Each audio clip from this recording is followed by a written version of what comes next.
அனைவருக்குமே வணக்கம். சற்று முன் கிடைத்திருக்கக்கூடிய ஒரு மிக மிக முக்கியமான செய்தி ஒன்று வெளியாகி உள்ளது. சற்று முன் செந்தில் பாலாஜி ஒரு பக்கா திருடன், பரபரப்பு தீர்ப்பு, உச்சநீதிமன்றம் அதிரடி, இது மாதிரி செய்திகள் வெளியாயிருக்கு.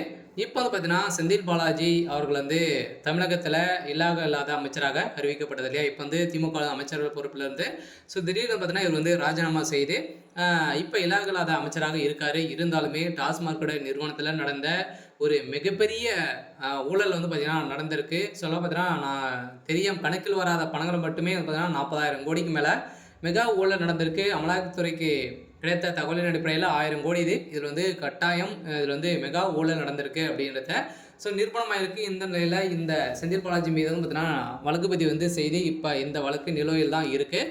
இருந்தாலுமே ஏற்கனவே செந்தில் பாலாஜி அவர்கள் 471 நாட்களாகவே புழல் சிறையில் இருந்து வந்த 3வது நாட்களே அமைச்சராக பொறுப்பேற்று திமுகவுக்கு அயராத உழைச்சி இப்போ பார்த்தீங்கன்னா அவருடைய பதவி, அவருடைய கதை ஒட்டுமொத்தமாக முடிந்திருக்கு. இந்த நிலையில் தான் இப்போ நீதிமன்றம் செந்தில் பாலாஜி அவர்களுக்கு ஒரு திருடன் அப்படின்ற மாதிரி பட்டத்தை கட்டியிருக்கிறதாக ஒரு தகவல் வெளியாக இருக்குது. சொல்ல பார்த்தீங்கன்னா இப்போ செந்தில் பாலாஜி அவர்கள் வெளிநாட்டுக்கு தப்பி ஓடி இருக்காரு அப்படின்ற மாதிரி அஃபிஷியலாகவே தகவல் வெளியாகி வருது. சொல்ல பார்த்தீங்கன்னா இப்போ மதுபான இடங்களே 2வது முறையாக ரைட்டுகள் நடக்குது இல்லையா. ரதீஷ் அவர்கள் அவரும் அதே மாதிரி டாஸ்மார்க்குடைய நிறுவனத்தில் மேல் இயக்குநராக இருந்த விசாகன் அவர்களும் பார்த்தீங்கன்னா மூவருமே வெளிநாட்டுக்கு தப்பி ஓடியதாக இப்போ தகவல் வெளியாக இருக்குது. இந்த நிலையில் தான் யார் அந்த தம்பி அப்படின்ற மாதிரி நிறைய போஸ்டர்கள் வந்திருக்கக்கூடிய நிலையில் இப்போ டாஸ்மார்க் நிறுவனத்தில் 1000 கோடி ரூபாய் முறைகேடு வழக்கில் இப்போ மூவர் பார்த்தீங்கன்னா வசமாக சிக்கியிருக்காங்க.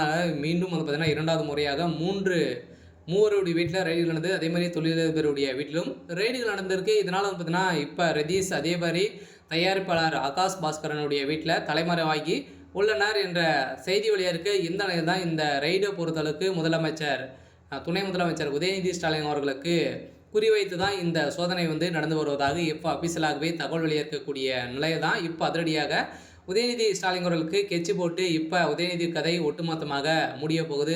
செந்தில் பாலாஜி அவர்களும் அவருக்கு மயக்க ஊசி செலுத்தி அவருடைய வாயில் உண்மைகள் வர வைக்க போகிறதாகவும் ஒரு அஃபிஷியலாகவே நீதிமன்றம் தீர்ப்பு வழங்கியிருக்காங்க.